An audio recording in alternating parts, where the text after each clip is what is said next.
So Russ is my app to search, save and share your favorite lyrics like Spotify. It has been very active lately, and as it was growing, the code base was becoming messy. So this is a previous tag that I am looking here right now. As you can see, there is a mess of modules here. There is this app module for the Android app, and there is this shared romanization module for a romanization feature in the app. Then there is this visualizer helper module, which is for a visualizer, music visualizer in app. So the structure of my project was becoming very messy. So I decided to just sit down, and in 2 days I migrated all of Rush's code into a clean modular KMP architecture. And it's very pretty now, like very elegant to look at architecture wise. And this is how it looks in the file structure. Here, as you can see, there is this Android app module, which is responsible for building the Android app. Then there is the Android libs module, which has all the sub-modules which are specific to Android platform. Then there is this desktop app module, which is responsible for building the desktop app. And then there is this shared module, which contains the core essence of Rush. When visualized, the architecture of Rush will look something like this. There are these shared libraries which contains code, UI, and logic, and they are dependent on each other, like shown by the arrows. Then there are the Android only libraries which are specific to Android, which are which are used in the UI module and the logic module using expect actual, and then the Android app module which just builds the Android APK, and the desktop app module, they both depend on the shared libraries. It's all Kotlin multi-platform, 100% shared UI and shared logic, of course. In a clean architecture app, there are mainly three layers: the data, domain, and the presentation. Here, the core module is the domain of the shared module. As you can see here, the core module is the domain, the logic is the data part, and the UI is the presentation part. By structuring the modules like this, I can just keep the UI part 100% separated from the logic part, and no code is shared between them. This allows me to basically make the whole app modular and pluggable. Like if I want a Swift app, then I will just need to rewrite this UI in Swift, and I have an iOS app. So this is the beauty of content multi-platform. The core module in app contains all of those things which will remain the same regardless of whatever library or whatever UI I am using. For example, this error interface. For making any API, I use this type of result interface. So the result can output uh, a success data class which contains the type which it was specified to output, or an error data class which also contains the error type which it was specified to output. These types of generics are very useful in a Kotlin project as they help in designing an API which remains completely predictable. Like there are no sudden crashes or runtime issues in the app. Like I have seen a lot of libraries that can just throw errors, and they don't have any documentation for these errors. Like if I want to use a function from that library, then I just need to cross my fingers and hope that all of the inputs I have provided are valid to that function. Because even in a lot of Android APIs, I have seen they have some requirements that if the input is not matching that requirement, then the library will just throw an error. It will just crash my app in a domino effect. To avoid those kind of mistakes when I'm making my own APIs, I use interfaces like these to keep me in check. Then there is this Rush logger facade. I could have just used println for logging. The logger is a bit more pretty to look at on the console. It's very well defined as it is using the platform specific logging implementations. Here in the JVM, there is this logger class which is being used for logging. Then in Android, there is this Android API, which is the log API. With the help of API, I can produce logs. So these kinds of things are put in the core module. There is also this media listener object. In Android, I need to request for the notification access permission to be able to listen to the user's media notifications. And I'm just using this media session manager and a media controller APIs to put callbacks on any of the changes that a user makes on their media player. So if a user pauses their media player, then a callback will be triggered and code will be executed in the app. Similarly, if they change their track or the track changes after it finishes, then a callback will be triggered here and code will be triggered in the app. Then there is this TTML parser class. So TTML is a specific type of language for precise and synchronized lyrics. And it allows me to make syllable sync lyrics in my app. And if I am using this structure, I need to parse this structure properly, organize it in runtime into components, which I can use to animate the lyrics. So all of that work is done by this TTML parser object. And since it is just parsing over a string, this logic can remain the same for all of the platform. Then there are the data classes, which are used for the state in the app. There are enums, which are used for preferences in app, and there are interfaces, which are a blueprint of all the classes that are required by the app. So this is the core module of the app. Then there is the logic module. So the interfaces that you saw in the core module, all of its implementations are present in the logic module. It has the change log manager implementation, which implements this change log manager interface. So like that, I can implement all of the interfaces here, and I have defined a coin module here. I have specified what modules to make and what modules to scan for in the app using coin annotations, and it just makes all of the modules. Using this data module, I can use this data module in an application part of the app. So the data module is declared in the logic part of the app, and the data module contains all of these implementations of the interfaces required by the app. All of these implementations can be platform specific, like for in backup, I need a platform specific backup implementation, and for desktop, I need a different kind of implementation for backup. All of this is managed by the logic part of the app. Data module class is which is annotated as a coin module class. It just gathers all of these implementations and keeps it in a single place to be used in an app. Then there is the UI part of the app.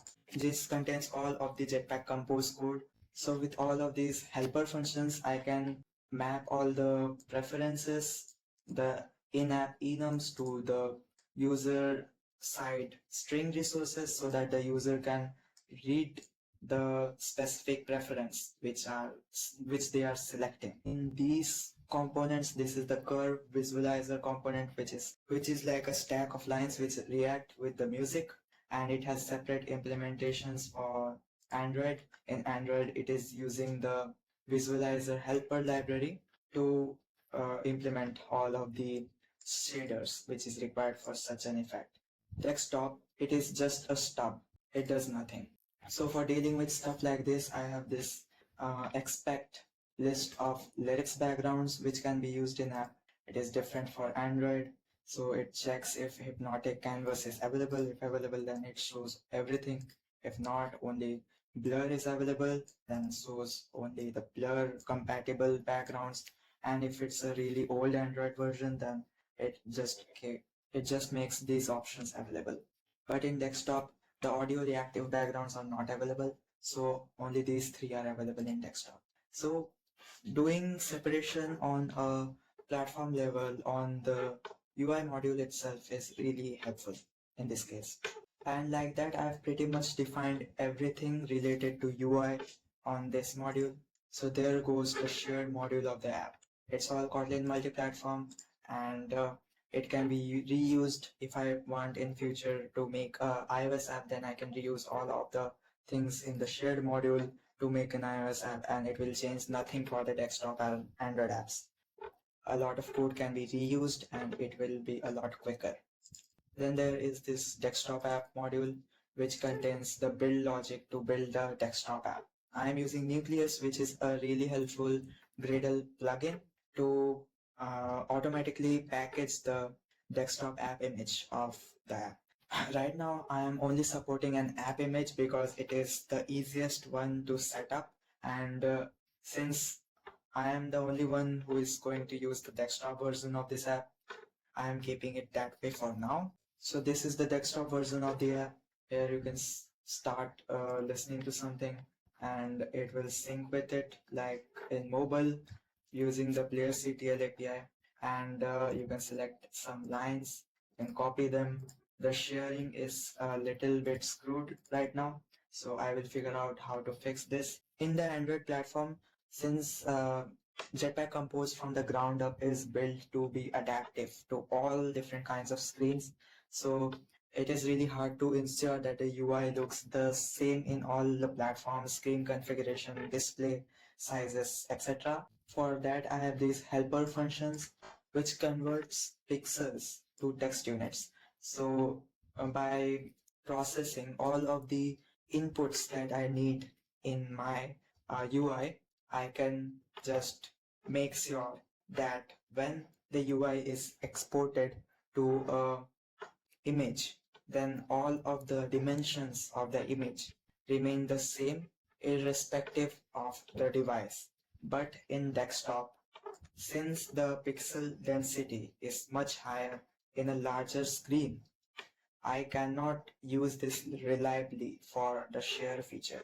So I will need to figure something else for desktop. Other than that, all of the other features work as expected. Only three types of wallpapers backgrounds are available. All the colors are customizable.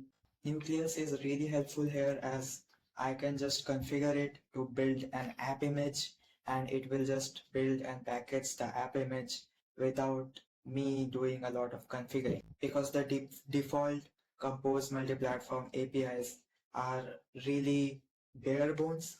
If I tell it to compile an app image, it will just compile it to a folder containing all of the binaries required by the app, and then I will need to manually package it into an app image, which is an extra step which can be avoided by using this plugin.